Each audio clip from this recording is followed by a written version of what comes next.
अस्सलाम वालेकुम नाज़रीन, एक महकती और चहकती सुबह के साथ मैं हूं आपका मेज़बान हन्नान बुखारी। नाज़रीन, दुआ करते हैं कि आज की सुबह आपके लिए ढेरों ढेर खुशियां लेके आपकी चौखट पे आपका इंतजार कर रही है। उसी दुआ के साथ आज के प्रोग्राम को आगे बढ़ाते हैं। नाज़रीन, जैसा कि आपको पता है कि शो के स्टार्ट पे हमारी कोशिश होती है कि आपको वेदर के हवाले से अपडेट किया जाए। फैसलाबाद शहर में काफ़ी गर्मी पड़ रही है और इस गर्मी की वजह से बहुत सारे लोग जो है वो परेशान नजर आते हैं और उनका कहना है कि आने वाले दिनों के अंदर मौसम तब्दील होने का नाम ही नहीं ले रहा। इसकी वजह से बच्चे खास तौर पे जो स्कूल जा रहे हैं वो बड़े इफेक्ट हो रहे हैं। तो कोशिश करें जहां पे भी आप ऐसी जगह पे काम कर रहे हैं या खड़े हैं जहां पे धूप जो है वो डायरेक्टली सनलाइट आपको इफेक्ट कर रही है, तो आप वाटर बॉटल का इस्तेमाल वहां पे करें, पानी ज़्यादा से ज़्यादा इस्तेमाल करें ताकि आपकी बॉडी जो है वो हाइड्रेट रहे। और अगर बॉडी हाइड्रेट रहती है तो इससे आपका सन स्ट्रोक और हीट स्ट्रोक का खतरा जो है वो काफ़ी हद तक कम हो जाता है। तो आगे बढ़ते हैं और चलते हैं हमारे स्पेशल सेगमेंट टुडेज वेदर की तरफ।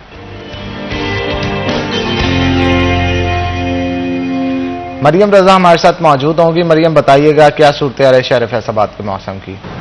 जी बिल्कुल, फैसलाबाद के मौसम की अगर बात करें तो आज गर्मी की शिद्दत जो है उसी तरह से बरकरार है। फैसलाबाद का मौसम जो है वो मजीद आइंदा दिनों में भी गर्म होता हुआ जो है वो महसूस किया जाएगा। अगर आज दर्जा हरारत की बात करें तो कम से कम दर्जा हरारत 35 डिग्री सेंटीग्रेड रिकॉर्ड किया गया, जबकि दोपहर के वक्त में ज़्यादा से ज़्यादा 40 डिग्री आने का इम्कान है, जबकि महसूस जो है वो 45 डिग्री किया जा रहा है, क्योंकि गर्मी की शिद्दत जो है वो बढ़ती हुई महसूस की जा सकती है। अगर गुज़िश्ता रोज़ की बात करें तो गुज़िश्ता रात जो है फैसलाबाद में तेज़ हवाएं जो हैं वो भी चली, जिसकी वजह से दर्जा हरारत में कमी महसूस की गई, लेकिन दिन के आगाज़ में दोबारा से उसी तरह से गर्मी की शिद्दत जो है वो बरकरार है और दर्जा हरारत में इजाफा जो है होता हुआ नजर आ रहा है। महकमा मौसमियात के मुताबिक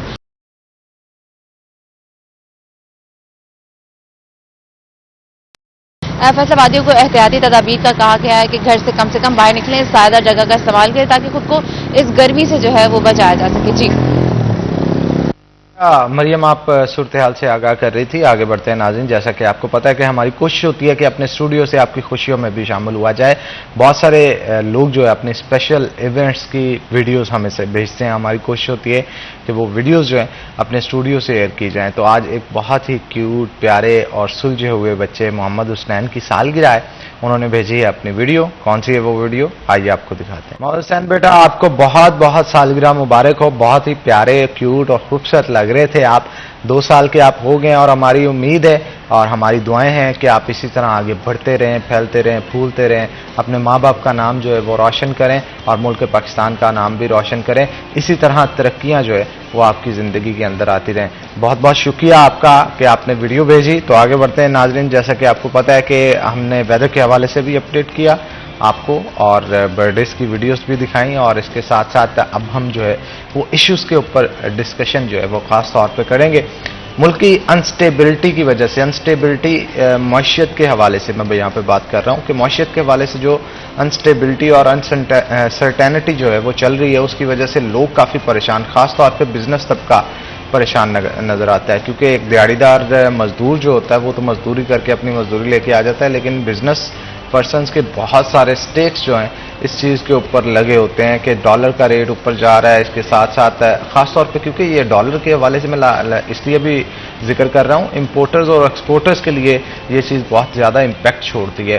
ये डिपेंड करता है कि गवर्नमेंट की पॉलिसीज़ क्या हैं, उन पॉलिसीज़ को देखते हुए फिर डॉलर का रेट जो है वो तय होता है। अगर तो अच्छी जा रही है, मौशियत बेहतर जा रही है तो डॉलर ऑटोमेटिकली नीचे आ जाता है, अगर ना हो तो ऑटोमेटिकली वो ऊपर चला जाता है। लेकिन इसकी वजह से इंपोर्टर्स को ख़ास तौर पे जो है वो इफेक्ट पड़ता है। बहुत सारे पाकिस्तानी पैसों में अगर बात करें, ज़्यादा पैसे दे के जो है उनको कम चीज़ फिर ख़रीदना पड़ती है। तो आज कस्टम्स के हवाले से भी गुफ्तगू करेंगे। इनकी कुछ नई स्कीम्स आई हैं, उन स्कीम्स के ऊपर भी रोशनी डालेंगे, देखेंगे कि क्या ये गवर्नमेंट की तरफ से जो स्कीम्स लॉन्च की गई हैं उससे मुस्तफ़ीद हो रहे हैं लोग या नहीं हो रहे।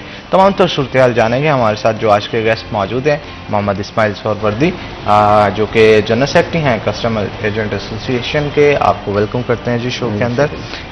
सबसे पहले तो इस्माइल साहब, इन्होंने एक टैक्स की कोई स्कीम जो है वो लॉन्च की है। मैं चाहता हूं कि आप डिटेल में ज़रा बताएं कि ये नई स्कीम है क्या और क्या ये इम्प्लीमेंट मुकम्मल तौर पे कर दी गई है, और अगर हो गई है तो उससे फ़ायदा या नुकसान ताजरों को क्या हो रहा है? बिस्मिल्लाहिर्रहमानिर्रहीम, अल्लाहुम्मा सल्ली अला मुहम्मद नबील उम्मी व अलैहि वसल्लम तस्लीमा।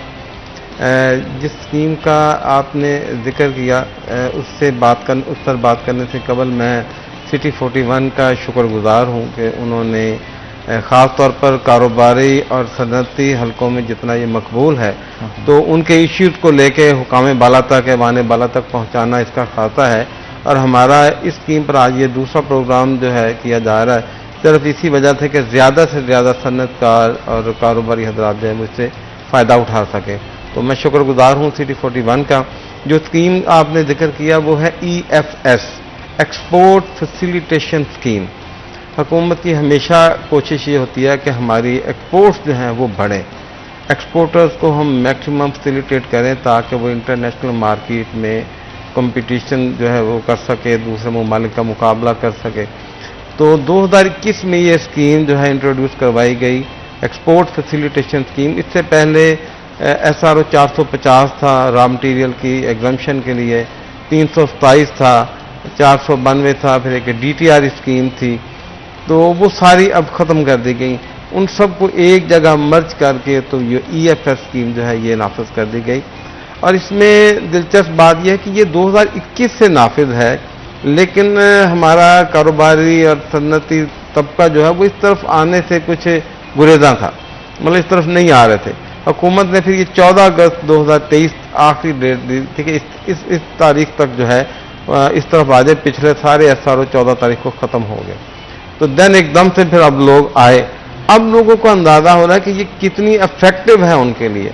और इस स्कीम में सबसे बड़ी बात यह है कि पहले हमारा जो एक्सपोर्टर है वो जब लोकल मार्केट से कोई चीज़ खरीदता था तो वो सेल टैक्स पे करता था, पहले सेल टैक्स पे करता था, बाद में वो रिफंड अप्लाई करता था। इससे उसकी कैपिटल इन्वेस्टमेंट जो है वो ब्लॉक हो जाती थी। अब हुकूमत ने स्कीम में ये दे दिया कि आपको सेल टैक्स पे करने की ज़रूरत नहीं, आप जीरो रेटेड परचेज कर सकते, लोकल परचेज जब वो जीरो रेटेड कर सकते हैं। उससे फ़ायदा ये होगा, एक तो उसकी जो उसका कैपिटल ब्लॉक नहीं होगा, दूसरा वो रिफंड के मसाइल, फाइलों के मसाइल, दफ्तरों के चक्कर लगाने के मसाइल, इन सब से निजात मिल जाएगी। पहला तो इतना बड़ा फ़ायदा, पहले इस चीज़ से लोगों को आगाही नहीं थी। अब जब आगाही हुई, अब जब लोग कहते हैं जी मैंने तो जीरो रेटेड इनवाइस लेनी है, तो देन अब लोग इस तरफ ज़्यादा से ज़्यादा आ रहे हैं। ये तो है लोकल परचेज में बेनिफिट जो है। इसके अलावा जो इंपोर्ट में है, total custom duty, sales tax, income tax वो इस पर फ्री कर दिया गया। बल्कि अगर हम EFS स्कीम में फैसलाबाद ड्राई पोर्ट पे कोई इंपोर्ट करते हैं तो एक पंजाब हुकूमत ने जो टैक्स लगाया था 0.9%, वो भी अब नहीं लगता। बिल्कुल ठीक। EFS में नहीं लगता, वैसे लगता है। तो ये बहुत बड़ी स्कीम है। इसमें एक तो ये होगा कि जो लोग कतरा रहे थे डॉक्यूमेंटेड होने से, उनको अब इस स्कीम में आना पड़ेगा। अगर वो अपनी प्रोडक्ट सेल करना चाहते हैं तो लामहला जो खरीदार है वो जीरो रेटेड इनवाइस मांगेगा। जब जीरो रेटेड इनवाइस मांगेगा तो उसको भी EFS में आना पड़ेगा जो जीरो रेटेड इनवाइस को दे रहा है। लिहाजा अब लोग डॉक्यूमेंटेड होंगे, बिजनेस उसी का चलेगा जो EFS में शामिल होगा। बिल्कुल, तो ये बहुत अच्छी स्कीम है और एक्सपोर्टर्स के लिए तो बहुत ज़्यादा फायदेमंद है। एक्सपोर्टर्स हमेशा से ये कहते हैं कि बहुत सारी स्कीम्स जो गवर्नमेंट की तरफ से बनाई जाती हैं उनमें उनके अंदर एतमाद में नहीं लिया जाता जो ताजर बरादरी होती है, एक्सपोर्टर्स होते हैं इनको। इसकी क्या वजूहात हैं? आपको क्या लगता है कि क्या जो थिंक टैंक गवर्नमेंट की तरफ से बनाया जाता है उनके साथ कोई मशवरा, कोई सलाह, कोई नहीं? ऐसा नहीं, हुकूमत एतमाद में लेती है। वो अलग बात है कि जो शख्स बात करता है उस तक वो बात ना पहुंची हो। हर साल चैम्बर ऑफ कॉमर्स जितने भी हैं सबको लेटर्स आते हैं कि बजट प्रपोजल हमें भेजें। जितनी भी ट्रेड एसोसिएशन हैं सबको लेटर आते हैं हुकूमत की तरफ से कि आप हमें बजट प्रपोजल दें। यही तो मैं कह रहा हूं, प्रपोजल मंगवा लिए जाते हैं, इंप्लीमेंटेशन नहीं होती। नहीं, इंप्लीमेंटेशन इसलिए नहीं हो, बाज़ औक़ात इसलिए नहीं होती कि मेरी दाद को तो उस प्रपोजल से फायदा हो रहा है, लेकिन आगे 50 बंदों को नुकसान भी हो रहा है। तो हुकूमत ने सिर्फ मेरा नहीं देखना, उन 50 का भी देखना है। हम ये समझते हैं कि मैंने प्रपोजल भेजी, वो एक्सेप्ट नहीं हुई, लो जी ये कैसी प्रपोजल थी, मगर उसके पीछे कुछ बैकग्राउंड होते हैं। अब एक बंदा जो है वो उसकी अपनी किसी चीज़ की फैक्ट्री है तो वो तो कोशिश करेगा कि ये इंपोर्ट ना हो, मेरा ही माल सेल हो। लिहाजा वो प्रपोजल भेजेगा जी इस आइटम पे बैन लगा दिया जाए, इस पे ड्यूटी बढ़ा दी जाए। मगर दूसरी जानब हुकूमत ने ये भी देखना है कि हमने बाकी इंडस्ट्री को भी चलाना है, बाहर से जो इंपोर्ट करके तो एक्सपोर्ट करें उनको भी तो लेके। फॉर एग्जाम्पल मैं एक मिसाल देता हूँ, एक कपड़ा है जिसको हम माइक्रो फाइबर कहते हैं। अब मैं अगर माइक्रो फाइबर बनाना शुरू कर देता हूँ तो मेरी कोशिश ये होगी कि मैं प्रपोजल ये भेजूंगा कि जी इस पर ड्यूटी बढ़ा दी जाए ताकि इंपोर्ट डिस्करेज हो और मेरा माल ज़्यादा सेल हो। लेकिन मैं मार्केट की रिक्वायरमेंट भी पूरी नहीं कर सकता, मेरा म्यार भी वो नहीं है।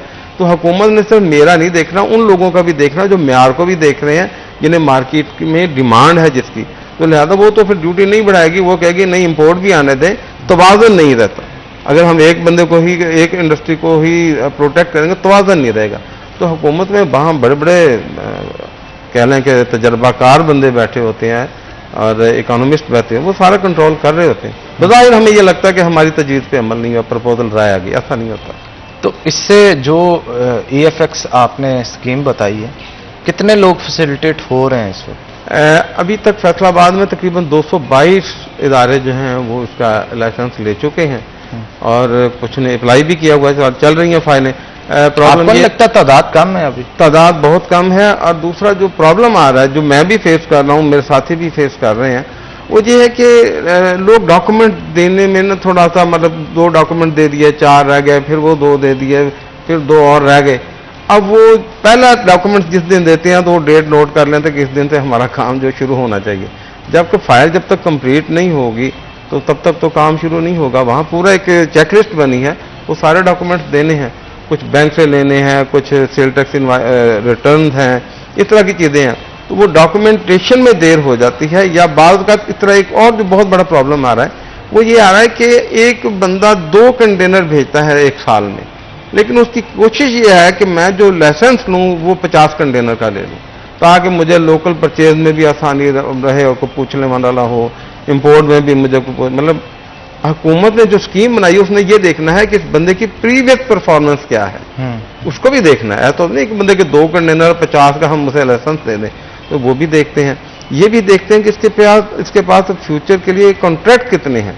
एक बंदे के पास 10 कंटेनर का कॉन्ट्रैक्ट है, वो कह रहा मुझे 100 कंटेनर की इजाजत दे दी जाए, तो वो फिर थोड़ा सा इब्हाम ये पैदा होता है कि कहीं कोई बीच में से कोई ऐसा ना हो कि रेवेन्यू लीकेज ना हो, इस वजह से वो अच्छा, मुझे ये बताइएगा, आपको क्या लगता है कि रेवेन्यू लीकेज के लिए लूप होल्स जो हैं वो क्या जो स्ट्रेटजी बनाई जाती है उसकी वजह से होते हैं, या वहां पे कोई लोग ऐसे बैठे होते हैं जो जानबूझ के लूप क्रिएट करके अपनी दिहाड़ियां लगाने की कोशिश करते हैं? देखें, ये बड़ी सीधी सी बात है कि मैं अगर किसी को 100 रुपया दूंगा तो उसके अगेंस्ट मैं उससे कोई 500 का बेनिफिट भी लूंगा। तो मैं अपने 500 के बेनिफिट के लिए 100 दे रहा हूँ।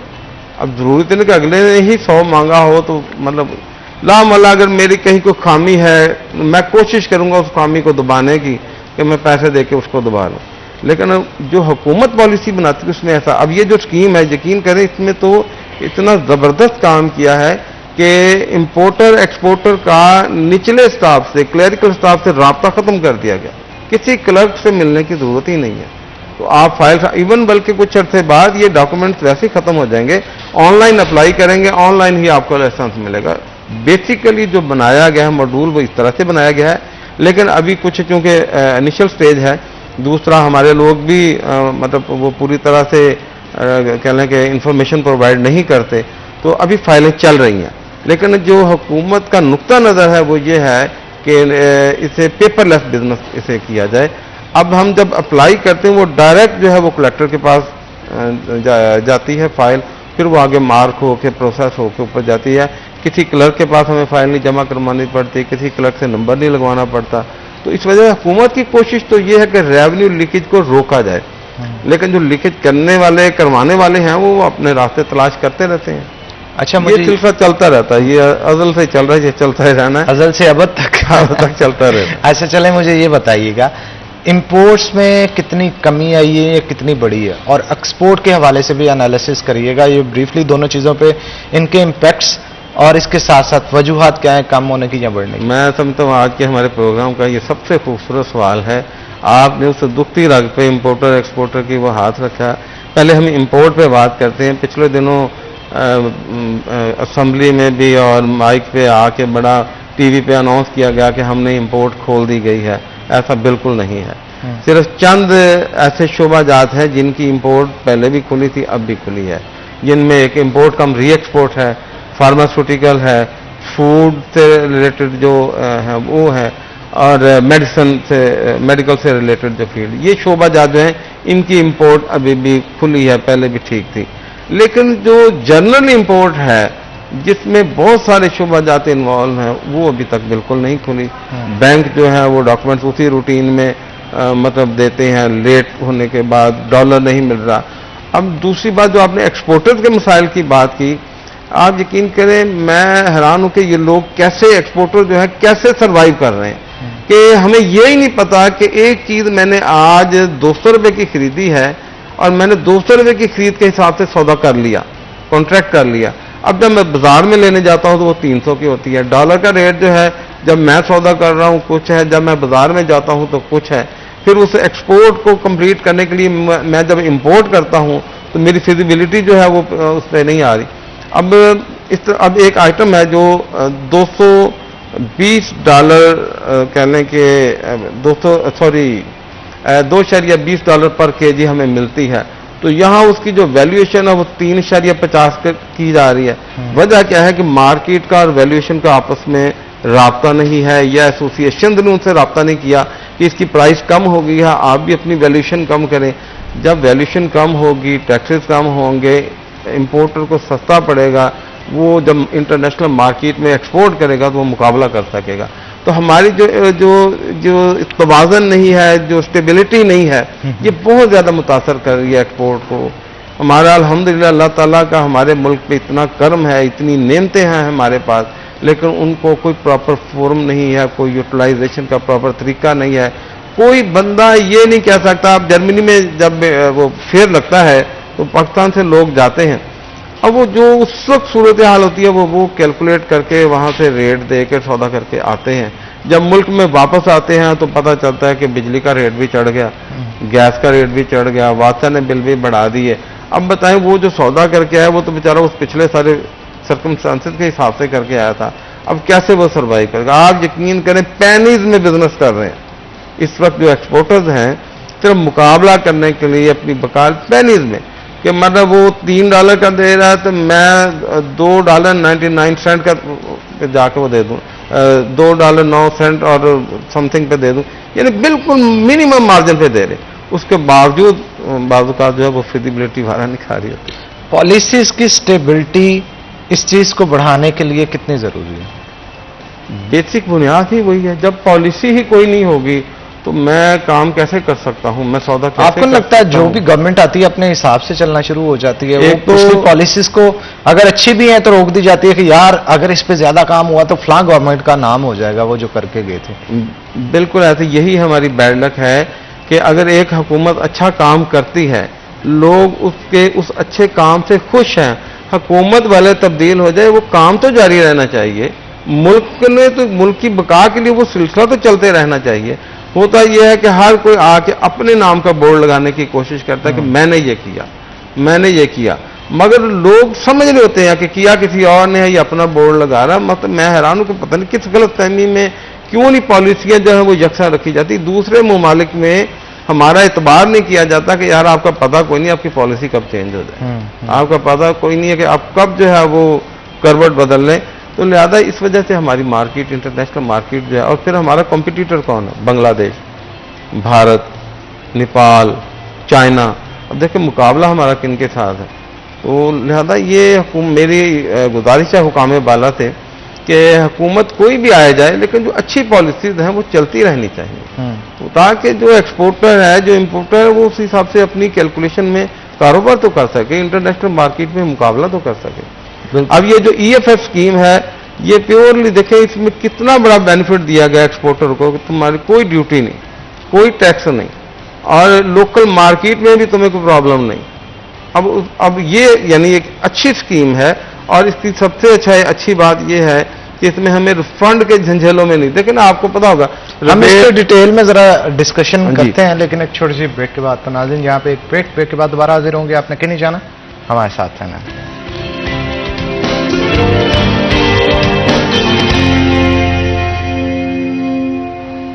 वेलकम बैक नाज़रीन, ब्रेक के बाद खुश आमदीद। हमारे साथ मोहम्मद इस्माइल शौरवर्दी मौजूद थे। इस्माइल साहब, मैं चाहता हूं कि ब्रेक से पहले जहां से आपने छोड़ा था वहीं से कंटिन्यू। हाँ जी, हम इस स्कीम के बारे में जो इम्पोर्टर एक्सपोर्टर के लिए है, इस पर बात कर रहे थे। तो इसमें एक चीज़ बड़ी अहम है जो मैं वाज़ेह करना चाहता हूँ इसमें ना कैटेगरी बनाई गई हैं। अब देखिए, एक सालों से एक्सपोर्ट कर रहा है और बहुत अच्छी एक्सपोर्ट कर रहा है, मतलब करोड़ों में अरबों में एक्सपोर्ट कर रहा है, उसके लिए और एक नए एक्सपोर्टर के लिए थोड़ा सा फ़र्क रखा गया है, जिससे अपने कारोबारी हल्के को आगाह करने की ज़रूरत है। लोग ये एसआर सुनने के बाद, ईएफएस स्कीम सुनने के बाद फ़ौरन अप्लाई करते हैं कि अब मैं भी इतने करोड़ का लाइसेंस ले लेता हूँ और मैं खुल के काम करूँगा, गो काम चाहे बेशक उनके पास थोड़ा भी हो। वो स्कीम यह है कि हुकूमत ने इसमें कैटेगरी इस तरह से रखी है कि जिसकी 60% टोटल प्रोडक्शन का 60% से ज़्यादा एक्सपोर्ट है, उसको उन्होंने सहूलतें ज़्यादा रखी हैं। जिनकी 60% से कम एक्सपोर्ट है, उनको सहूलतें थोड़ी सी कम कर दी हैं, ताकि मतलब उनके लिए शराइत ज़रा, सहूलतें तो पूरी हैं, शराइत कुछ चेंज कर दी जाती हैं। इसी तरह से जिनकी 3 साल से उनकी एक्सपोर्ट हिस्ट्री 3 साल से ज़्यादा है, उनके लिए शराइत और है। जिनकी 3 साल से कम है, उनके लिए शराइत और है। जिसकी मैन्युफैक्चरिंग एरिया जो जहाँ पे प्रीमिसेस जो हैं वो प्रॉपर्टी अपनी है, उनके लिए शराइत और हैं। जिनकी मैन्युफैक्चरिंग की प्रॉपर्टी जो प्रीमिसेस हैं वो रेंट पर है, उनके लिए शराइत और हैं। तो लाइसेंस अप्लाई करने से पहले मैं अपने तमाम कारोबारी हल्कों से ये रिक्वेस्ट करूंगा कि लाइसेंस अप्लाई करने से पहले इसको ज़रूर पढ़ लें एक दफ़ा। अच्छा, कुछ ऐसे भी हैं कि जिनकी मैन्युफैक्चरिंग है ही नहीं, वो बाजार से चीज़ खरीदते हैं, उसको जो कहीं से काम करवाया और एक्सपोर्ट कर दिया, खुद उनके पास मैन्युफैक्चरिंग की फैसिलिटी नहीं, उसको हम कहते हैं कमर्शियल एक्सपोर्टर। तो उनके लिए शराइत और हैं। और कुछ ऐसे भी हैं जो खुद एक्सपोर्ट नहीं करते, इंपोर्ट करते हैं और एक्सपोर्टर को सप्लाई करते हैं, उनके लिए शराइत हो। ये सारी जो कैटेगरीज हैं, जो शराइत हैं, इनको समझने के बाद डॉक्यूमेंट्स तैयार करके अगर हम अप्लाई करेंगे तो फिर कोई कबाहत नहीं, कोई प्रॉब्लम नहीं आएगी और लाइसेंस भी जल्दी मिल जाएगा। और गलत फहमी है, क्योंकि अब मैंने अर्ज की ना, जिसके 2 कंटेनर है वो कहता मैं भी 50 का बेनिफिट ले लूँ, तो जब उसे 50 का नहीं मिलता तो फिर वो मुख्तलिफ फोरम पे जाके कहता है कस्टमर वाले ज्यादती करते हैं।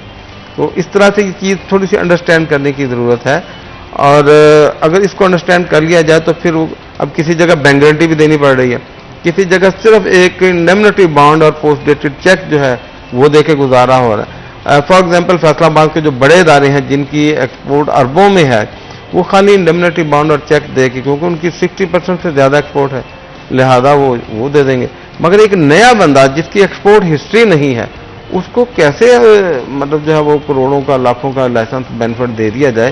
तो लिहाजा उसके लिए इंश्योरेंस गारंटी, फिर बैंक गारंटी, वो मुख्तलिफ शराइत में वो भी रखी गई हैं कि वो बैंक गारंटी दे, और उसे रिवॉल्विंग बैंक गारंटी कहते हैं। वो एक लिमिट सैंक्शन हो जाती है, उसमें जितना वो बेनिफिट लेगा उतने की गारंटी जो है वो देनी पड़ेगी।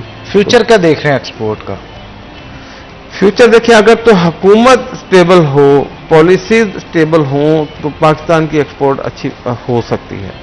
अदरवाइज जो इस तरह से सूरत है चल रही है, फिर यही है कि हर बंदा ज़ाती तौर पर स्ट्रगल करके अपना जो है वो सौदा बेचेगा। हुकूमत की तरफ से कोई ऐसी सपोर्ट नहीं। जब तक डॉलर स्टेबल नहीं होता, जब तक हमारे बिजली के, गैस के बिल स्टेबल नहीं होते, जब तक हमारे दीगर ओवरहेड जो हैं वो काबू में नहीं आते। अब आप खुद देखें, महंगाई एकदम से मतलब पिछले चंद सालों में कहाँ से कहाँ पहुँच गई है। तो ऐसे में फिर वो दूसरे ममालिक के साथ कैसे बिजनेस किया जा सकता है? पता ही नहीं है कि मेरी लागत क्या आएगी, यही नहीं पता, तो सौदा कैसे करें? और बाज़ का तो लॉस भी हो रहा होता है। तो लिहाजा एक्सपोर्ट में आपने जो सवाल किया, इस हवाले से एक और बड़ा अच्छा अहम पॉइंट है कि आजकल यहाँ हमारे यहाँ आईटी का बहुत जोर है, सॉफ्टवेयर हाउसेस बहुत ज़्यादा खुले हैं, और वो इतना अच्छा कदम है कि वो एक एक वक्त में 100 नौजवानों को मुलाजमत देते हैं, अपने पास रखते हैं। आईटी के शोबा में सॉफ्टवेयर हाउसेस हैं, लेकिन उनको प्रोटेक्शन कोई नहीं है। उनके पास ये सहूलत नहीं है कि बाहर से जो हम पैसा कमा रहे हैं वो मंगवाना कैसे है। कोई उनको फ्रेमवर्क नहीं दिया गया, कोई रास्ता नहीं। हालांकि वो इस वक्त लाखों करोड़ों डॉलर कमा रहे हैं जो पाकिस्तान को आने हैं। तो मैं हुकूमत से ये भी रिक्वेस्ट करूंगा कि ये जो सॉफ्टवेयर हाउसेज हैं, इनको भी दायरा कार में ला के इनके लिए फैसिलिटीज दें। इनको कोई, हमारे यहाँ पेपाल नहीं है, और हाँ, ये पेपाल और पायनियर के ऊपर डिटेल में डिस्कस करेंगे, लेकिन एक छोटी सी ब्रेक के बाद। तो नाज़रीन, यहाँ पे ब्रेक लेंगे, ब्रेक के बाद दोबारा हाजिर होंगे। आपने कहीं नहीं जाना, हमारे साथ रहना है।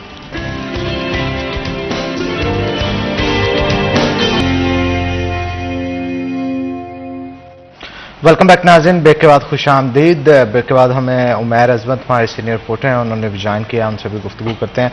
उमैर, एक्सपोर्ट के हवाले से और इम्पोर्ट के हवाले से गुफ्तगू हो रही थी, गवर्नमेंट की पॉलिसीज़ के हवाले से गुफ्तगू हो रही थी, ताजरों का क्या कहना है, ज़रा बताइएगा, क्या वो मुतमिन है?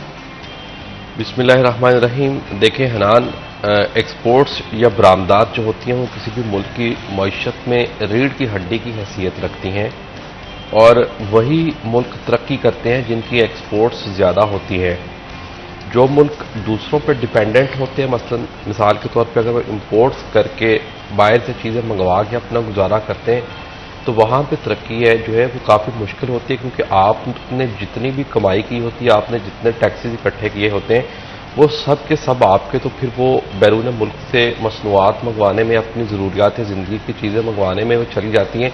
तो फिर मुल्क ने क्या करना होता है या तरक्की उसने क्या करनी होती है? आप देखें हमारे पास, हमारी सिचुएशन देख लें, हमने उस तरह से तरक्की नहीं की, हमने अपने आप को खुद कफील नहीं बनाया, हमने नहीं सोचा कि हमारी ज़रूरत की जो चीज़ें हैं वो हमने कैसे प्रोड्यूस करनी है, बल्कि हम क्या कर रहे हैं, हम दूसरों के मुंह की तरफ देखते हैं, हम दूसरों पर डिपेंडेंट हैं। चले लगा लें हमारे पास पेट्रोलियम मसनूआत जो हैं वो हमारे मुल्क में इतनी ज़्यादा नहीं हैं, हम 18 से 20 अरब डॉलर की जो ओनली पेट्रोलियम मसनूआत है वो बाहर से मंगवाते हैं। आप देखिए हमारे मुल्क की जो टोटल एक्सपोर्ट्स हैं वो round about 24 to 25 billion dollars हैं, और उसके मुकाबले में हम 18 से 20 अरब डॉलर की सिर्फ पेट्रोलियम मसनूआत ही मंगवा लेते हैं। उसके बाद पाम ऑयल है जिसका हम खाने का तेल और घी बनाते हैं, उसके बाद दालें हैं, दीगर एडिबल आइटम्स हैं, 4 से 5 अरब डॉलर तक की हम ये मसनूआत मंगवाते हैं। आप देखें कम से कम ये वो चीज़ें हैं, हम क्लेम करते हैं कि पाकिस्तान एक ज़रई मुल्क है, हम कम से कम ये चीज़ें जो ज़रई मसनूआत है उनको तो पैदा कर सकते हैं। और अब तो बल्कि गुज़िश्ता कई सालों से हमारी सूरत हाल ये हो चुकी है कि हम गंदम भी बाहर से इंपोर्ट करते हैं, हम रशिया से गंदम इंपोर्ट करते हैं, हम दालें बाहर से इंपोर्ट करते हैं, हम सब्जियां, हम प्याज, अदरक, कितनी इस तरह की ऐसी सब्जियां हैं जो हमारी ज़रख़ेज़ ज़मीनों में पैदा हो सकती हैं, लेकिन हम उन्हें बाहर से मंगवाते हैं, और उसका नतीजा क्या निकलता है कि हमारी जितने भी टैक्सेस हैं, हमारी जितनी मेहनत की कमाई है, हमारे वो प्यारे जो बाहर बैठे हैं मुल्क से बाहर, और वो हमें डॉलर्स भेजते हैं, उन तमाम की कोशिशें रायगां चली जाती हैं। उल्टा हम 25 से 30 अरब डॉलर के सालाना मकरूज हो जाते हैं सिर्फ तजारती खसारे की मद में, कि हम फिर बाहर से IMF से दीगर इदारों से कर्जा लेते हैं, और कर्ज लेके हम इन चीज़ों की पेमेंट्स करके और अपने आप की अपनी जान छुड़वाते हैं, और नतीजा क्या निकलता है कि हम हर साल कर्जों की दलदल में धंसते ही चले जा रहे हैं।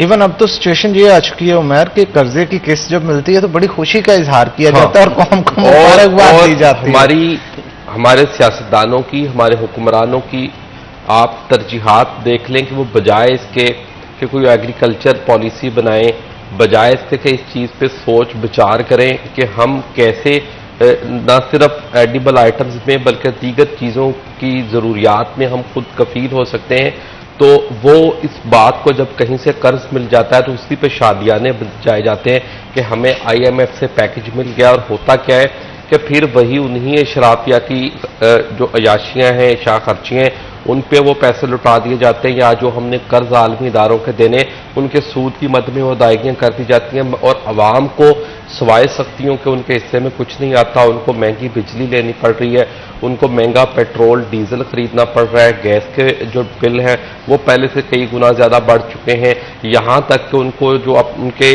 जान बचाने वाली अद्वियात हैं वो भी महंगी खरीदनी पड़ती हैं, और उन पर भी टैक्सेस देना पड़ते हैं, भारी इनडायरेक्ट टैक्सेस सेल टैक्स की सूरत में अदा करना पड़ते हैं। ये वो तमाम सूरत हाल है जो अगर कोई भी मुल्क अपनी बरामदात को नहीं बढ़ाता, या फिर वो ये नहीं सोचता कि मेरे मुल्क के लोगों की ज़रूरियात क्या है और हमने इसको किस तरह से पूरा करना है, उसका खुमियाजा उस मुल्क को किस तरह से बर्दाश्त करना पड़ता है, उसके मुकाबले में अब वो कंट्रीज या दुनिया की वो अक़वाम जो अपनी एक्सपोर्ट्स को बढ़ाती हैं, आप चाइना की मिसाल देख लें, आप दुनिया के दीगर तरक्की याफ्ता ममालिक की मिसाल देख लें, आप सिर्फ वो हमारा हमसाया मुल्क बांग्लादेश की मिसाल देख लें जो 71 में हमसे अलग हुआ है, वो उसकी आज जस्ट टेक्सटाइल एक्सपोर्ट्स जो है वो मोर देन 45 बिलियन डॉलर्स है।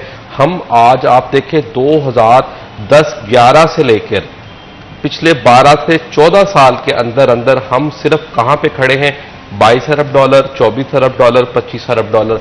हमारी इंपोर्ट्स एक्सपोर्ट्स जो हैं वो यहां पे रुकी हुई हैं और हम उसी पे बड़ा तीर मारते हैं जी कि हमारे दौर में रिकॉर्ड चली गई। कितनी चली गई जी? 25 अरब डॉलर चली गई है पाकिस्तान की तारीख की बुलंद तरीन एक्सपोर्ट्स। और क्या तीर मार लिया हमने पिछले 15 साल के अंदर। तो और जबकि 15 साल के अंदर पाकिस्तान की आबादी में कितना ज्यादा इजाफा हुआ है, हमारे मसाइल जो हैं उनमें कई गुना ज्यादा इजाफा हुआ है, उसके मुकाबले में हमने अपनी आमदन उस तरह से नहीं बढ़ाई और उसका सबका खमियाजा जो है वो आज हमारे सबके सामने है कि हमें किस तरह से भुगतना पड़ रहा है। और इसी तरह फिर दूसरी साइड्स पे आते हैं। अगर चले हमारी कुछ एक्सपोर्ट्स हैं भी, मिसाल के तौर पर टेक्सटाइल एक्सपोर्ट्स हैं, तो उस मसनूआत की या एक बेडशीट की या एक पैंट की, ट्राउजर की तैयारी में जितना इस्तेमाल होने वाला रॉ मटेरियल है वो मोर देन 70% हम बाहर से इंपोर्ट कर रहे हैं। तो फिर पाकिस्तान को या हमें बचेगा क्या? आप देखें, हमारे गुज़श्ता रोज ना मैं अपने एक दोस्त से गुफ्तगू कर रहा था, अमेजोन का उसका काम है और वो बहुत सारी चीज़ें एक्सपोर्ट करता है। तो वो बता रहा था कि मेरे में मुहिब्बे वतनी जागी और मैंने सोचा क्यों ना सियालकोट और इस जैसी मुख्तलिफ जगह जहाँ पे सर्जिकल का सामान बनता है या फिर फुटबॉल बैग्स बनते हैं मैं एक्सपोर्ट करूं। तो कहते मैंने सैंपल्स मंगवाए, 4 से 5 लाख रुपए के उसने सैंपल्स जो है मंगवाए। ऑटोमेटिकली जिन जिन लोगों से सैंपल लेकर मंगवाया उन सब ने बारी बारी बताया कि भाईजान रॉ मटेरियल सारा का सारा चाइना से आ रहा है। सर यही है तो क्या और उनका कहना था कि आप हमसे लेते जाएं। वो कहता है मैंने डायरेक्ट रॉ मटेरियल ही अगर लेना है तो मैं आपसे क्यों लूं, फिर मैं चाइना से लेके एक्सपोर्ट करता रहता हूं। नहीं, यहाँ एक और बड़ी दिलचस्प बात है। पिछले दिनों 14 अगस्त गुजरा, वो हमारे घरों पे जो झंडे लहरा रहे थे वो भी मेड इन चाइना थे। बिल्कुल ठीक है, आपने हमें इस पे वर्क करना चाहिए। आप दोनों का बहुत शुक्रिया आज के शो में आने के लिए। इसी के साथ नाज़रीन यहाँ पे छोटा सा ब्रेक के बाद दोबारा हाजिर होंगे। आपने कहीं नहीं जाना, हमारे साथ है ना।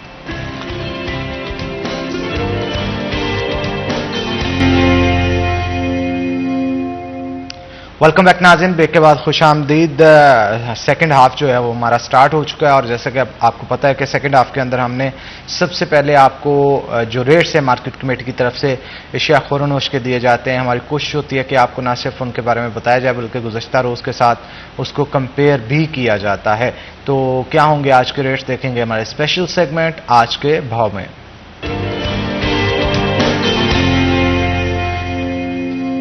बिलाल डोगा हमारे साथ मौजूद होंगे। बिलाल बताइएगा क्या सूरत हाल है, मार्केट कमेटी का क्या कहना है, रेट्स क्या होंगे आज एशिया खुरनोश के? अच्छा, बिल्कुल मार्केट कमेटी फैसलाबाद की जानिब से आज बरोज जुमेरात की रैली जो है वो तोड़ चुके हैं। गुज़िश्ता साल मौसम सरमा के अंदर भी इसी साल के आखिर आगाज में भी इतनी कीमत नहीं हुई थी, जो कि अब 1 रुपये फी दर्जन आज फिर महंगे हुए हैं। 296 से 297 रुपये दर्जन हो चुके हैं, जहां कीमत इनकी जो है ऊपर मार्केट में कहीं 350 को छूती दिखाई दे रही है। अगर बात करें सब्जी और फलों की तो उतार चढ़ाव देखा जा रहा है। प्याज 6 रुपये सस्ता हुआ है 80 से 74 रुपये किलो। टमाटर 5 रुपये महंगा हुआ है 70 रुपये से 75 रुपये किलो। अदरक थाईलैंड 40 रुपये महंगा हुआ है 900 से जो वो हो गया 940 रुपये हो गया है। लहसुन चाइना 30 रुपये महंगा हुआ है 430 से 460। नींबू चाइना 10 रुपये सस्ता हुआ है 100 से 90 रुपये किलो। नींबू देसी 50 रुपये महंगा हुआ है 180 से 230 रुपये किलो। सब्ज मिर्च 5 रुपये महंगी हुई है 80 से 85 रुपये किलो। करेला 5 रुपये सस्ता हुआ है 110 से जो है वो 105 रुपये का हुआ है। मटर सब्ज 15 रुपये सस्ते हुए 325 से 310 के। गाजर 5 रुपये सस्ती हुई है 85 से 80 रुपये किलो। धनिया 10 रुपये सस्ता हुआ है 310 से 300 रुपये। सेब गाचा 5 रुपये सस्ता हुआ है 170 से 165। केला 10 रुपये सस्ता हुआ है 130 से 120 रुपये दर्जन। अमरूद 45 पे है। नाशपाती 140 पे है। अंगूर गोला 160 पे है। अंगूर सुंदरखानी 240 पे है। मीठा 10 रुपये महंगा हुआ है 160 से 170। आम चौंसा 10 रुपये सस्ता हुआ है 160 से 150। आड़ू 10 रुपये महंगा हुआ है 160 से 170 रुपये किलो पे पहुंच चुका है। कीमतें अवामी पहुंच से दूर हैं और महंगाई की चढ़ती हुई जो शरह है वो हर चीज़ पर असरअंदाज होती देखी जा रही है। जी बहुत शुक्रिया बिलाल, आप सूरत हाल से आगाह कर रहे थे। नाज़रीन, अब जो है हम बहुत ही एक अहम टॉपिक के ऊपर डिस्कशन जो है वो करेंगे, ख़ास तौर पे ख़वातीन के हवाले से, क्योंकि बहुत सारे उनके मसाइल ऐसे होते हैं जो कि आम तौर पर डिस्कस नहीं किए जाते। हम यहाँ पे ख़ास तौर पे आर्थराइटिस के हवाले से और इसके साथ साथ विटामिन डी कैल्शियम की डेफिशिएंसी, विटामिन डी की डेफिशिएंसी के हवाले से गुफ्तगू करेंगे, उससे क्या असरात उनकी सेहत पर मुरतब होते हैं, इन चीज़ों के हवाले से भी गुफ्तगू करेंगे। और इसके साथ साथ आज खास तौर पे ऐसी खवातीन जो कि प्रेग्नेंट होती हैं और अपनी डाइट का ख्याल नहीं रखती, उसकी वजह से उनको कौन कौन से इश्यूज फेस करने पड़ते हैं। और बहुत सारी खवातीन ऐसी होती हैं जो कि डिलीवरी के बाद समझते हैं कि वो मोटी हो गई हैं, क्या कुछ हार्मोनल चेंज जिसकी वजह से ऐसा होता है, क्या डाइट के साथ इन चीज़ों को बेहतर किया जा सकता है, क्या अगर अपनी डाइट को बेहतर रखा जाए तो आपके जितने भी जो मसाइल होते हैं इनको ठीक किया जा सकता है। बहुत सारी खवातीन ये भी आपको पता है कि आके कहती हैं कि उनके बाल बहुत ज़्यादा गिर रहे हैं, स्किन पर ड्राइनेस होती है, खुश्की होती है। तो ये सारी चीज़ें कहीं ना कहीं किसी ना किसी वजह से ट्रिगर होने के हो रही होती हैं। उस ट्रिगर होने की वजह को क्या हम डाइट के साथ दुरुस्त कर सकते हैं? ये तमाम तर चीज़ें जो है आज हम ख़ास तौर पे अपने शो के अंदर गुफ्तगू करेंगे। इसके ऊपर बहुत ही अहम गेस्ट हैं जिन्होंने हमें ज्वाइन कर रखा है। हमारे साथ सुरैया इख्तियार साहिबा मौजूद हैं जो कि चीफ डाइटिशियन है अलाइड हॉस्पिटल की और बहुत ज़बरदस्त न्यूट्रिशन के हवाले से इस फील्ड के ऊपर ग्रिप रखती हैं। आपको वेलकम करते हैं जी शो के अंदर। और उनके साथ साथ निमराल भी हमारे साथ मौजूद होंगी जो कि कंसल्टेंट डाइटिशियन है। आपको भी वेलकम करते हैं जी शो के अंदर। तो मैडम सुरैया से सबसे पहले सवाल करते हैं और गुफ्तगू का आगाज करते हैं उनके साथ। मैडम सबसे पहले तो मुझे ये बताइएगा कि ऐसी खवातीन जो कि डिहाइड्रेशन का शिकार हो जाती हैं, फिर बहुत सारे इश्यूज फेस करने पड़ते हैं क्योंकि आजकल वैसे भी गर्मी बहुत ज्यादा हो चुकी है, इवन बादल हुए भी हों फिर भी आपको पसीना इतना ज्यादा आ रहा होता है और आम शख्स समझता है कि यार मुझे चक्कर आ रहे हैं या पता नहीं ये हो रहा है वो हो रहा है, कौन सी बड़ी प्रॉब्लम्स हैं जो कि बॉडी के अंदर जनरेट हो चुकी हैं। इनसे क्या क्या इश्यूज खवातीन को आते हैं? ड्राइनेस या बालों का गिरना या दूसरी चीज़ों के साथ भी मुंसलिक होती हैं ये चीज़ें? हनान, आपने बहुत ही एक अहम टॉपिक को जो है ना वो आज यहाँ पे डिस्क्लोज करना चाहा है। मैं समझती हूँ कि ये जो खवातीन वाले मामले ना ये तो वैसे ही एक निगलेक्टेड सा एरिया है जिस पे हमें बात ज़रूर करनी चाहिए।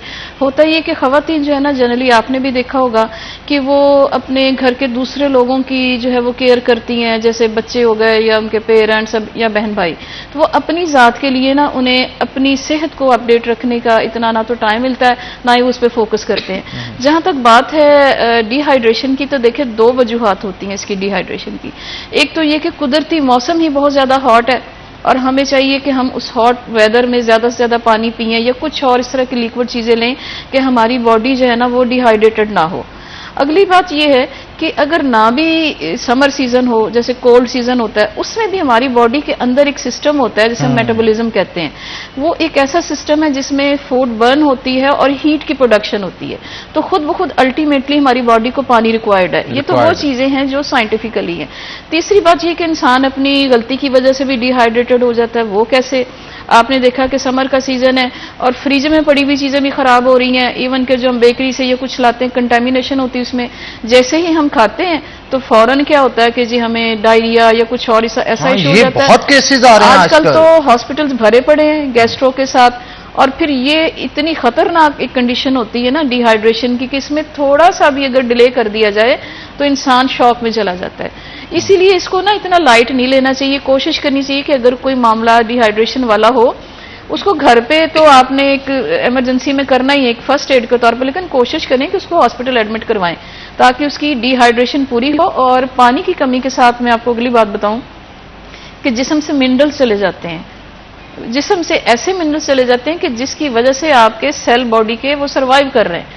सिर्फ पानी जिस्म से नहीं निकलता, मिनरल्स बहुत ज्यादा, नमकियात की कमी हो जाती है।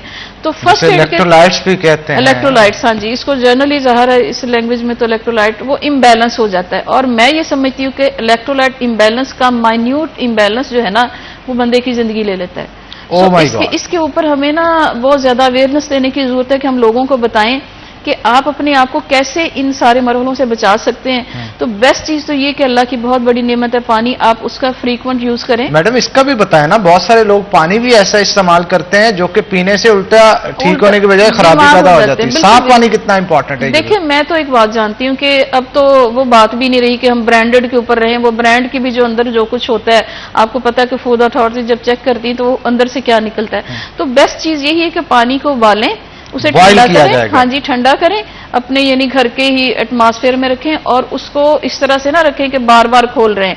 ऊपर से खोल के पानी निकालें और फिर वही कंटेमिनेशन चली जाएगी। उसकी टैप यूज करें, जैसे कूलर ले लें या कुछ भी इस तरह की चीज ले लें। तो बात वही होती है कि थोड़ी मेहनत करनी पड़ती है, खुद से देखना पड़ता है कि हम कौन से ऐसे इजी मेथड है, यूं कोई मुश्किल मेथड नहीं। देखिए फ्रिज तो आ जाई है, या ये जो मिनरल वाटर तो आ जाया।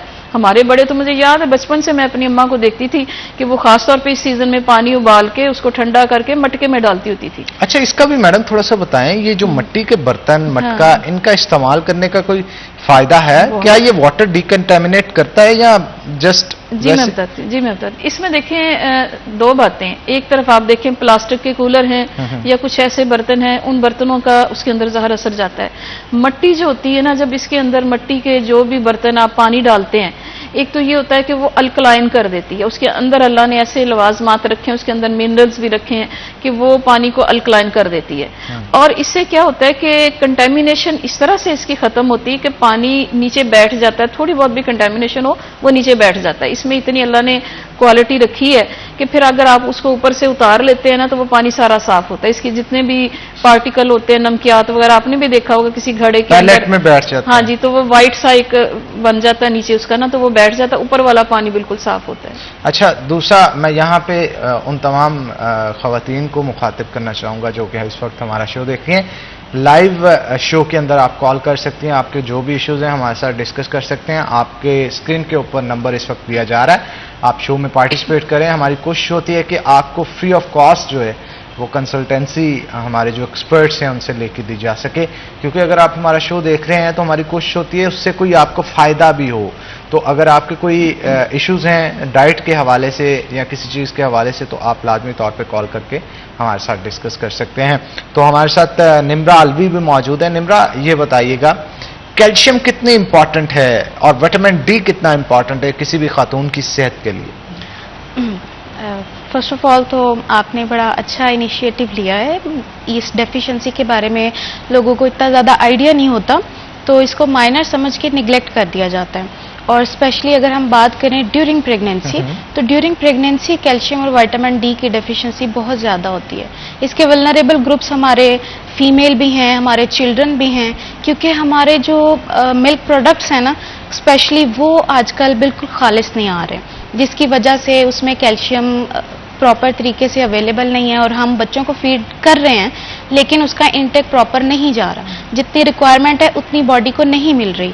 इसके अलावा ये भी है कि कैल्शियम की जब डेफिशिएंसी हो रही है तो उसके साथ साथ विटामिन डी की भी बॉडी में से डेफिशिएंसी होती जा रही है।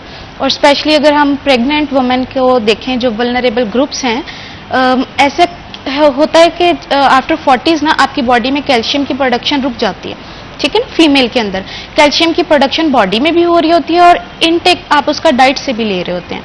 तो फीमेल ज़्यादा ससेप्टेबल इसलिए होती हैं क्योंकि उनकी एज के साथ साथ उनकी बॉडी में इसकी प्रोडक्शन रुक जाती है, इसलिए हमने उनको बाहर से लाजमी एड प्रोवाइड करनी होती है। लेकिन फीमेल को इसके बारे में आइडिया नहीं होता, काफ़ी सारी फीमेल को ना, जिसकी वजह से वो इसका इनटेक नहीं कर रही होती और वो कैल्शियम डेफिशिएंट हो जाती हैं।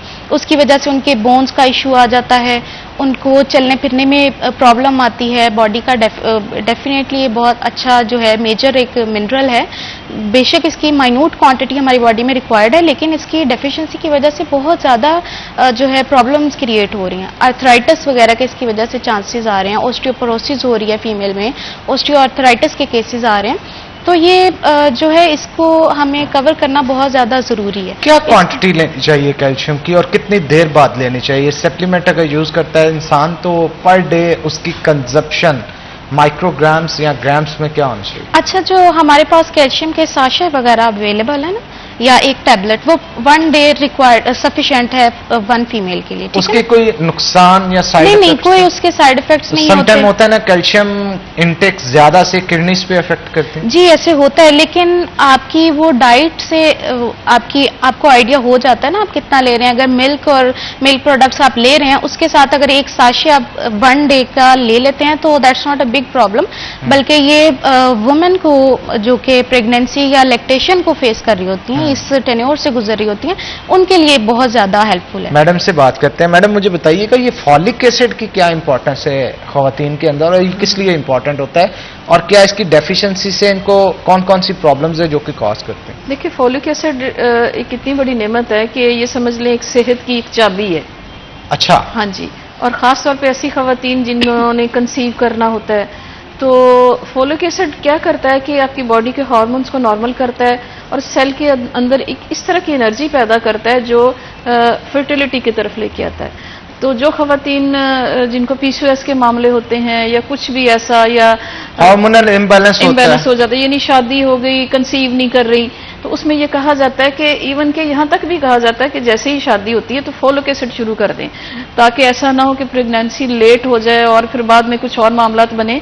सो मैं ये समझती हूँ कि ये प्रेग्नेंट खवातीन या प्री कंसीव करने वालों को तो लेना ही चाहिए। यानी प्रेग्नेंट भी ले सकती हैं प्री से पहले? बिल्कुल, थ्रू आउट लेना होता है ये। प्री कंसेप्शन में भी लेना होता है और ड्यूरिंग प्रेगनेंसी भी लेना होता है। ये तो इतनी अहम चीज है। इससे साथ में क्या होता है कि इससे एचबी जो है ना वो भी पूरा रहता है। अच्छा। आपको एचबी को, ये आयरन अब्जॉर्प्शन को भी अच्छा करता है। यानी इसके बेनिफिट को अगर देखा जाए तो इस पर बहुत ज्यादा बात हो सकती है। और अल्हम्दुलिल्लाह हमारे यहाँ वैसे मैंने ये देखा है कि जितनी भी गायनेकोलॉजिस्ट हैं या न्यूट्रिशनिस्ट हैं वो इस चीज़ को ज़रूर जहन में रखती हैं कि जब भी कोई खातून प्रेगनेंसी के लिए हमसे डाइट प्लान बनवाती है तो हम उसकी, डॉक्टर ने तो शायद कोई टैबलेट लिखनी होती है, लेकिन हमने फोलिक एसिड के जो डाइट में जिस खुराक में पाया जाता है हम कोशिश करते हैं कि उसको वो उसके डाइट प्लान में एडजस्ट करें। मैडम, कौन कौन सी डाइट होती है जरा इसमें? हाँ जी, इसमें देखें वैसे तो थोड़ी थोड़ी तकरीबन प्रोटीन टाइप जितनी चीजें उसमें, लेकिन गोश्त में काफी अच्छा है, रेड मीट में ये काफी अच्छी पाई जाती है, मीट के अंदर अंडे में है, दूध में है, इसी तरह से दालों में ये पाया जाता है। ये इसकी मतलब कि आप देखें तो बड़ी वैरायटी है कि आप अगर मल्टीपल ग्रुप की डाइट यूज करते हैं ना तो उससे फिर आपको कमी नहीं होने पाती। अच्छा, एक और बड़ी चीज है हमारे यहाँ अब माशरे में ये देखने में आ रहा है कि फास्ट फूड की वजह से ना जो डेयरी प्रोडक्ट्स हैं उनसे दूर होते चले जा रही हैं खवातीन, स्पेशली दही, दूध, और इसके अलावा अंडा भी अब उनकी डाइट में मेरा नहीं ख्याल अब शामिल होता है। पहले तो वो सुबह सुबह बंदा उठता था ना, होता था उसे यार योगर्ट का बड़ा प्याला खाएं, साथ में पराठा लें, अंडा लें, मतलब एक हेल्दी मील जो है वो घरों के अंदर मिलता था। ये सूरत अब नहीं दिखाई देती। मैडम, इससे कितना नुकसान हो रहा है? जी, मैं तो एक बात आपको बताऊं, आज मेरा दिल था कि मैं इस टॉपिक पे बात करूं, क्योंकि इसके असरात तकरीबन हर घराने में जा रहे हैं और उसकी वजूहत क्या है कि मैडम इस पे बात करते हैं, कॉल ले लेते हैं, मेरा ख्याल कॉलर है हमारे साथ। अस्सलाम वालेकुम जी।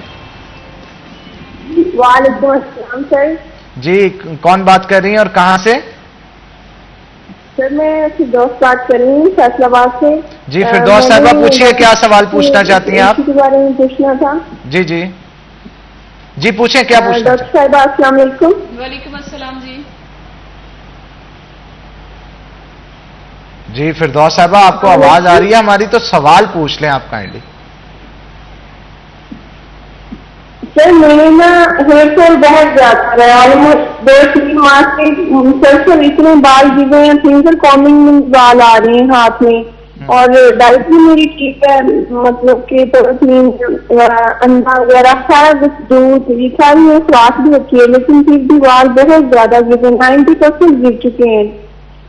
जी फिरदौस साहब, बहुत शुक्रिया आपका तो कॉल करने का। समझ नहीं आ रही कि मैं मैडम, ये जो पॉइंट है ना इनका, ये एक नहीं, मेरा ख्याल दर्जनों हजारों खवातीन जो हैं सबसे पहले उनको ये इशू होता है कि यार हमारी खूबसूरती खराब हो रही है, बाल उतर रहे हैं। सही कह रहे हैं, देखें ये बालों का बड़ा मसला है, बहुत इशू है, बिल्कुल सही। कुछ पानी की वजह से भी है, हाँ जी, और कुछ हार्मोनल इम्बैलेंस की वजह। अब आपने बताना है। मैं बताती हूँ जी, मैं ये बताती हूँ आपको कि देखिए हमारे यहाँ जिस तरह का पानी, ये टैंकी वगैरह का हम यूज कर रहे होते हैं ना, उसमें फंगस होती है, ठीक है। वो फंगस से जब हम नहाते हैं तो हमारे बालों को जाती है और उसकी जड़ों को वो खराब करना शुरू कर देती है। एक तो ये वजह होती है। समटाइम वो रिटेन रह जाती है, यानी वो नजर आते हैं सफेद सफेद से, जैसे हाँ जी वो नजर आते हैं, समटाइम नहीं नजर आते।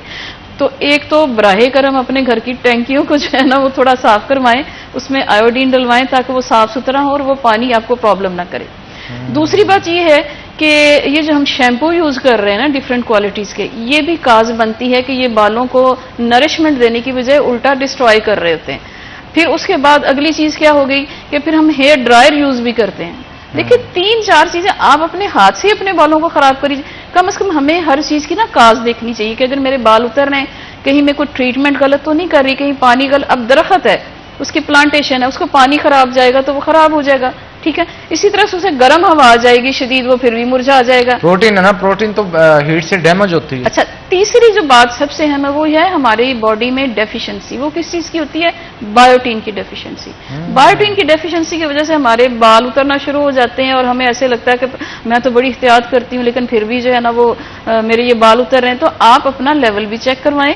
और बायोटीन के लिए आपको वैसे तो अब मार्केट में काफी सारे सप्लीमेंट भी हैं, मैं ये तो नहीं रोकूंगी कि आप सप्लीमेंट ना लें, लेकिन बेहतर चीज ये होगी कि अपनी डाइट को चेक करें। कहीं ऐसा तो नहीं है कि आप खा भी रहे हैं और जाया कर रहे हैं, पेट भर रहे हैं लेकिन फास्ट फूड से भर रहे हैं। फास्ट फूड से क्या होता है कि जो बॉडी में आपके बहुत अच्छी चीजें अल्लाह ने रखी हुई है, जो आप विटामिन जो आपको चाहिए वो जाया हो जाते हैं। मैम फ्री रेडिकल्स कितने बहुत ज्यादा फ्री प्रोड्यूस होते रेडिकल हैं है। और वो कितना नुकसानदेह होते हैं हमारे वो बॉडी तो के लिए। इंतजार में बैठे होते हैं कि हमें इजाजत मिले तो हम हमला करें, हम बॉडी के हर हिस्से को कैप्चर कर लें और उसको डिस्ट्रॉय कर दें। तो फ्री रेडिकल को निकालना चाहिए बॉडी में से, लिवर को डिटॉक्सिफिकेशन करनी चाहिए ताकि कैसे करनी चाहिए मैडम? जी ये बड़ी अच्छी, इस पे मेरा दिल कर रहा था कि हम जी। कुछ बात करें। देखिए हमारा जो लिवर है ना, ये हमारी बॉडी की एक फैक्ट्री है, केमिकल फैक्ट्री है, ठीक है। इसी के अंदर ही सारा कुछ जाना है, न्यूट्रंट्स ने जाना है, आपस में कंपोजिशन होनी है और वेस्ट मटेरियल को बाहर निकलना। अब होता क्या है, हम सारा दिन बैठे रहते हैं, हम फैट बहुत लेते हैं, हम मोटापा आ जाता है और मोटापे में सबसे पहले क्या होता है, फैट जो है वो लिवर के ऊपर ही जाता है। अब एक लिवर का एक खास स्ट्रक्चर है, उसके ऊपर जब फैट की तय आ जाएगी तो उसके सेल्स डैमेज होना शुरू हो जाएंगे, उसकी वर्किंग कम हो जाएगी। तो डिटॉक्सिफिकेशन कैसे करनी है? सबसे पहले तो अपना वजन कम करें। अब एज फैक्टर होना एक अलहदा बात है, लेकिन मैंने तो ये देखा है, मेरे पास जो क्लाइंट आती हैं यंग एज, 16-17 साल उम्र है, 85 kg वेट है जी, 90 kg वेट है, 100 kg वेट है। तो दूसरी बात यह है कि वजन जो भी है आपके लिए, ये जो लाइम वाटर है ना, ये एक बेहतरीन चीज है। ये आपकी लिवर को साफ करता है और आपकी बॉडी को अल्कलाइन करता है। अल्कलाइन होने से आपकी जो फ्री रेडिकल है वो बॉडी से बाहर आ जाते हैं। फिर अदरक बहुत अच्छी चीज है, इसको फ्रेश अदरक को अपने खाने में रखना चाहिए। बल्कि आपके प्लेटफॉर्म से मैं ये कहना चाहूंगी, हमारे यहाँ जो कुकिंग का तरीका है ना, उसमें हम बहुत सारी चीजें जाया कर देते हैं। हम उसको इतना पकाते हैं, ओवर हीट करते हैं कि उसके जो असल फायदे होते हैं वो हमारे जिस्म में नहीं जा सकते। सो अदरक के लिए ये मैं लोगों को रिकमेंड करूंगी कि बजाय इसके कि आप हंडिया में डाल के भून के यूज करें, उसको एज अ सैलड यूज कर लें। जैसे हलीम खाते हैं तो उसका साथ अदरक रखते हैं, इसी तरह से अदरक को कद्दूकश करके उसको निचोड़े, उसमें से जूस निकलता है, उसको आप एक गिलास पानी लें, थोड़ा सा लीमू डालें, थोड़ा सा अदरक का जूस डालें, थोड़ा सा हनी डालें, ये इतना बेहतरीन टॉनिक बन जाता है कि आपकी लिवर की डिटॉक्सिफिकेशन हो जाती है। बिल्कुल ठीक कहा आपने। हम मजीद गुफ्तगू करेंगे लेकिन एक छोटी सी ब्रेक के बाद दोबारा हाजिर होंगे। आपने कहीं नहीं जाना, हमारे साथ रहना।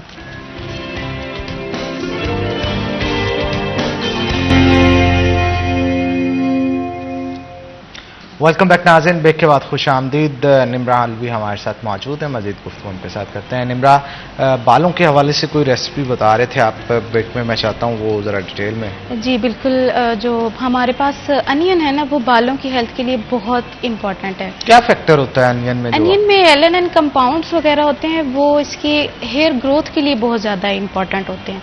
स्पेशली जिनको बाल्डनेस वगैरह का इशू आ जाए उनके लिए भी अनियन बहुत हेल्पफुल होता है। तो अनियन का आप जूस लेकर इसको आप मस्टर्ड ऑयल में मिक्स करके आप वो 1 घंटा पहले नहाने से उसको बालों में लगाएं और उसको आप वॉश कर लें बाद में शॉवर के साथ। तो वो बड़ा अच्छा हेयर ग्रोथ के लिए बड़ा अच्छा ट्रीटमेंट है, हेयर फॉल भी उससे रुक जाता है। इसके अंदर मज़ीद आप इसमें योगर्ट ऐड कर सकते हैं और एलोवेरा, जैसे कि उसके बड़े बेनिफिट्स हैं इसके लिए। आप उसके साथ जी वो इसके जो न्यूट्रिशनल फैक्ट्स हैं उनको इन्हांस कर देता है और ये बहुत अच्छा उसके लिए फैक्टर रह जाता है। इसके अलावा आप मस्टर्ड ऑयल में प्याज को थोड़ा सा उसको फ्लेम पे थोड़ा सा लाइट सा पका कर ना, तो उसको भी स्टेन करके वो भी आप यूज़ कर सकते हैं। क्योंकि समटाइम ऐसे होता है कि प्याज का जो ऑयल है ना, उसकी वजह से कुछ लोग कहते हैं कि उनके स्कल्प में बहुत ज़्यादा इचिंग वगैरह हो रही है या उनको स्किन का इशू आ जाता है उनके स्कल्प में ना। तो इस वजह से अगर वो इसमें हम थोड़ा सा फ्लेम पे उसको कर लें ना, हम प्याज को मस्टर्ड ऑयल के अंदर थोड़ा सा लाइट सा उसको पका लें, उसको हम बाद में स्टेन करके यूज करें तो कंटेंट्स उसके अंदर आ जाते हैं, लेकिन स्कल्प को वो डैमेज नहीं करता। बिल्कुल ठीक कहा आपने।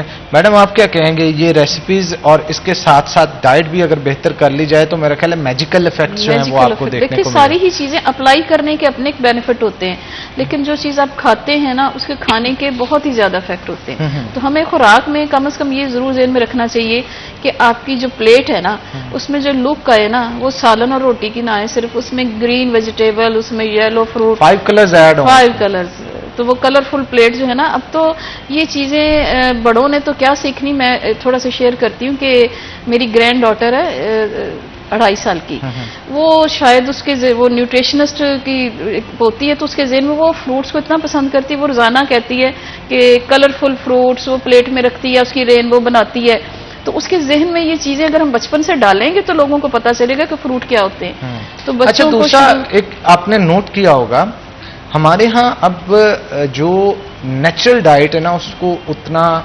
बढ़ावा नहीं दिया जाता घरों में जितना देना चाहिए। जैसे पुराना दौर होता था ना, किसी को चोट लग रही है तो माओ ने कहना दूध में हल्दी डाल लो थोड़ी सी, ठीक है ना, फिर चिया सीड्स, फ्लैक्स सीड्स, ये कितने इंपॉर्टेंट चीजें हैं, लोग इसको इंपॉर्टेंस देते नहीं, हालांकि ये एक्सपेंसिव भी नहीं है। हाँ। तो आप इसकी इंपॉर्टेंस के हवाले से भी थोड़ा सा हनान, मैं आपको गारंटी के साथ कह सकती हूँ, बल्कि निम्रा इस चीज की गवाह है कि मेरे जितने डाइट प्लान होते हैं ना, मैं पेशेंट्स को देती हूँ, उसमें हल्दी भी होती है, उसमें चिया सीड भी होते हैं, यानी ये वो जो नानियां दादियां यूज करती होती थी ना, इवन के फ्लैक्स सीड क्या होता है, अलसी, ये वो चीजें तो पिन्नियां बनती होती थी। ये वो चीजें हैं जो मैं अपने डाइट प्लान में लिखती हूँ मरीजों को, और मरीज शुरू कर रहे होते हैं और फिर वो बताते हैं कि मैडम इसको तो बड़े फायदे हुए हमें, बजाय इसके कि हम आर्थराइटिस को मेडिसिन के साथ बेहतर करें, बजाय इसके कि आप विटामिन बी के लिए कोई टैबलेट लें, तो मैं क्यों ना आपको अलसी बताऊं कि इतनी सी अलसी चबा के खा लें, इतनी सी अलसी आपको एक न्यूरोबैन इंजेक्शन के बराबर आपको जो है वो एनर्जी देगी।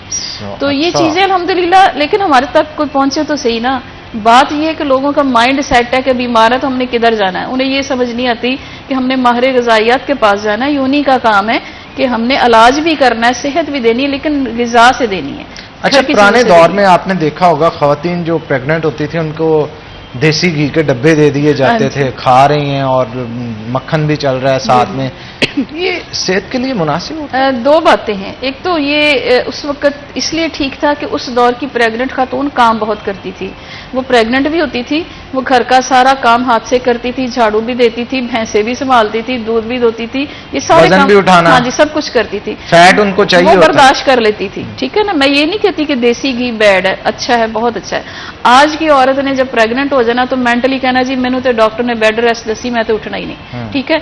फिर वो अगर देसी घी खाएगी तो क्या उसको लगेगा ऐसा कि मोटापा भी आएगा, बीपी भी हाई होगा, क्योंकि उसने इसको कंज्यूम नहीं करना।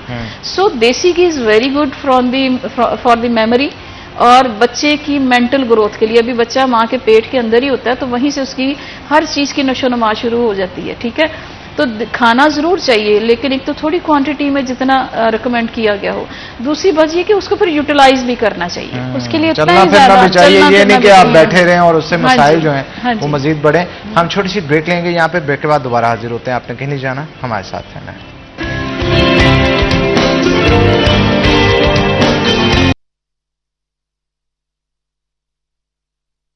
ब्रेक के बाद हमारे साथ निम्रा अलवी मौजूद है, मजीद गुफ्तगू उनके साथ करते हैं। निम्रा, कुछ और एडिशन आप करना चाहती हैं ख़वातीन के हेल्थ के हवाले से, कोई इंपॉर्टेंट फैक्टर्स हैं तो आप हमारे साथ शेयर करें।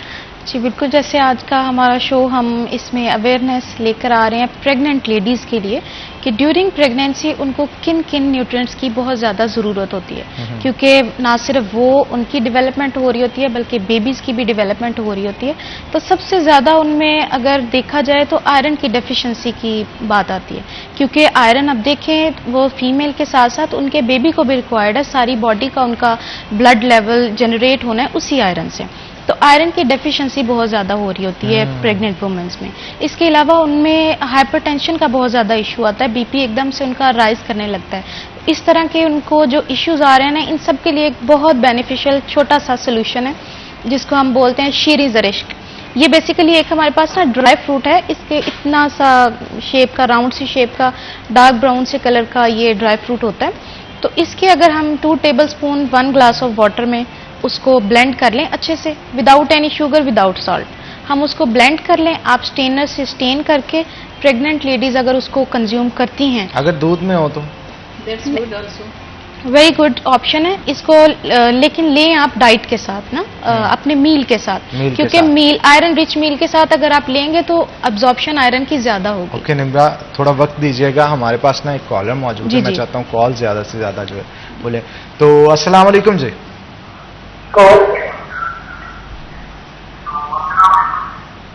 हेलो, अस्सलाम वालेकुम। जी वालेकुम अस्सलाम। पूछिए मैडम, क्या सवाल पूछना चाहती हैं?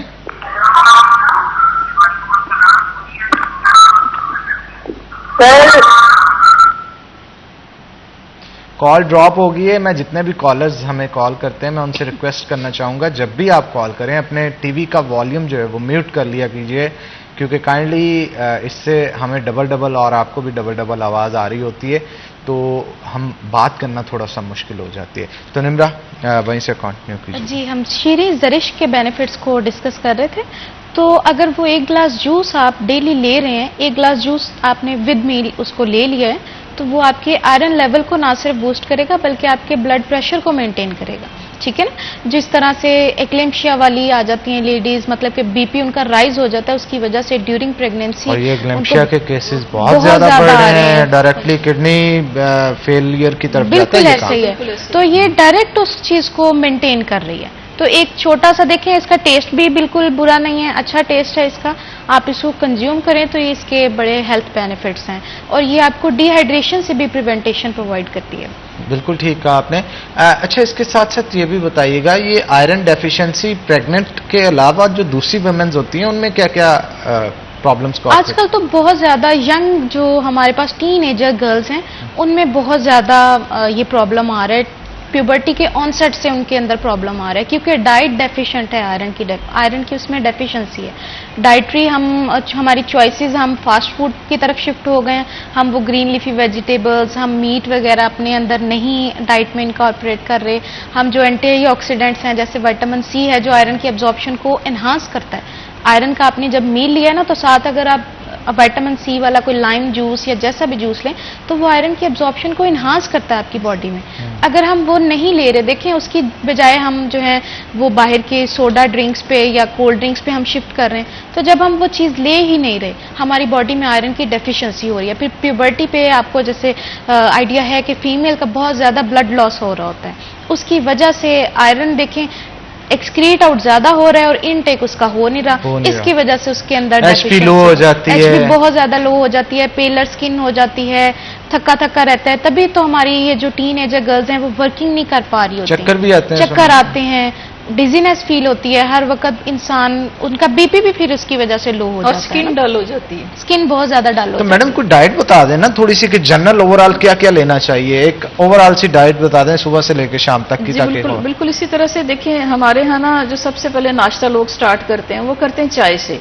तो मकसद क्या है कि आपने सबसे पहले ही अपने स्टमक में वो चीज़ डाल ली जिसने आयरन को कम करना है। ठीक है, तो सर मैं लोगों को ये ज़रूर रिकमेंड करूंगी कि आप स्टार्ट जो है ना ऑफ द डे कोशिश करें कि फ्रूट के साथ करें।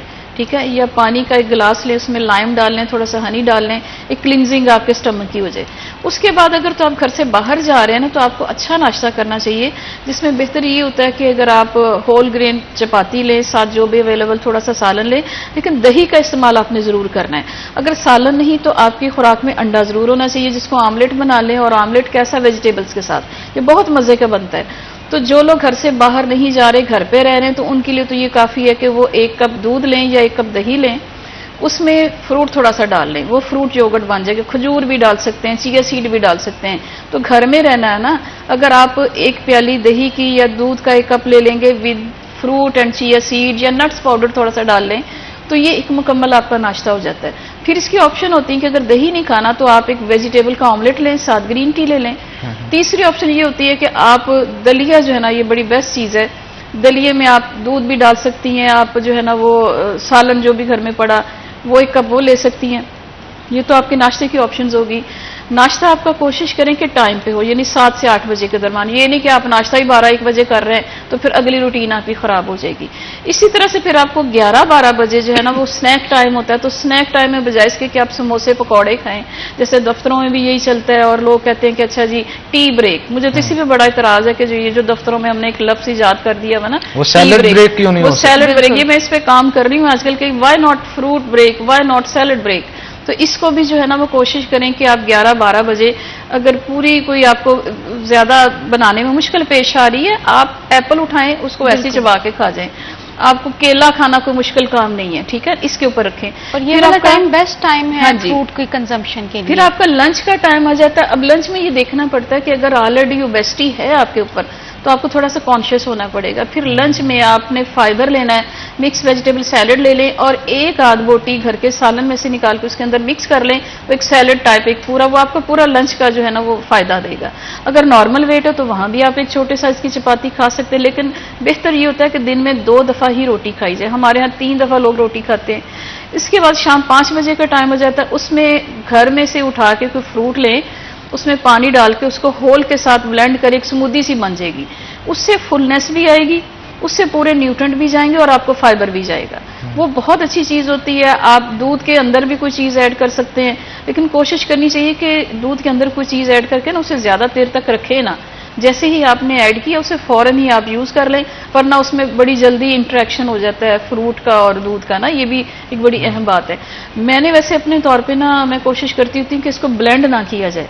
अगर मैंने दूध पीना है या दही खाना है तो मैं फ्रूट लेती हूँ, उसके चंक्स करके उसके अंदर डाल के उसको मिक्स कर लेती हूँ, थोड़ा सा चिया सीड डाल लिया, थोड़ा सा हनी डाल लिया, वो बहुत मजे की एक पूरी एक आपकी सर्विंग बन जाती है। तो शाम में आप ये कर लें।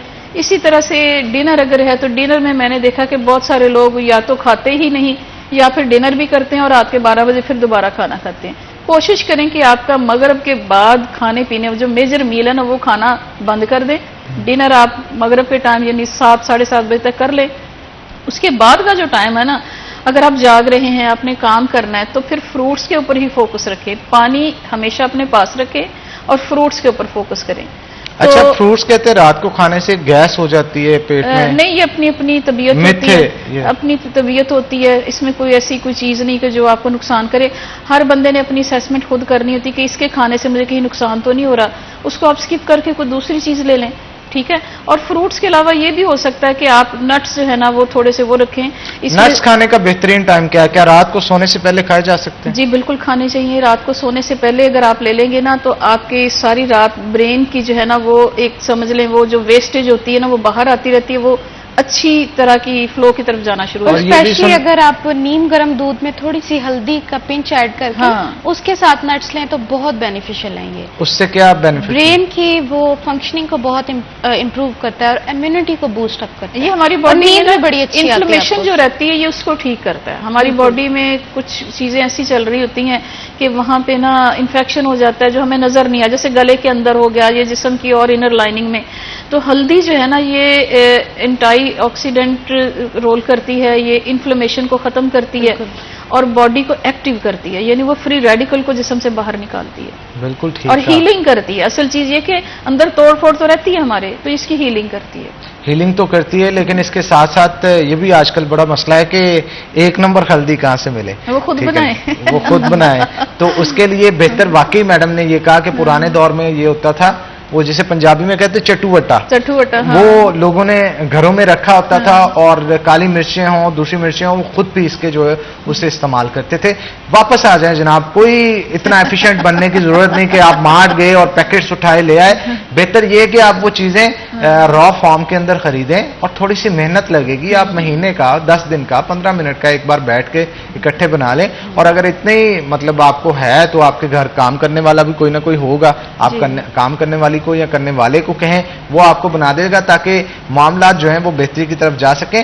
फूड के अंदर स्पेशली ये एक ऐसी चीज होती है जो रोजाना आपने यूज करनी होती है और इसी के ऊपर आपकी जिंदगी का इन्हिसार होता है। तो कोशिश करें कि ज्यादा से ज्यादा और अच्छी से अच्छी फूड जो है वो यूज करें जितनी आपको उसकी बॉडी की जरूरत होती है। तो आप दोनों का बहुत शुक्रिया, बड़ा अच्छा सेशन रहा आप दोनों के साथ। तो इसी के साथ नाज़रीन आज के प्रोग्राम से अपने मेजबान हनान बुखारी को दे इजाजत, फिर होगी आपसे मुलाकात। तब तक के लिए अल्लाह हाफिज।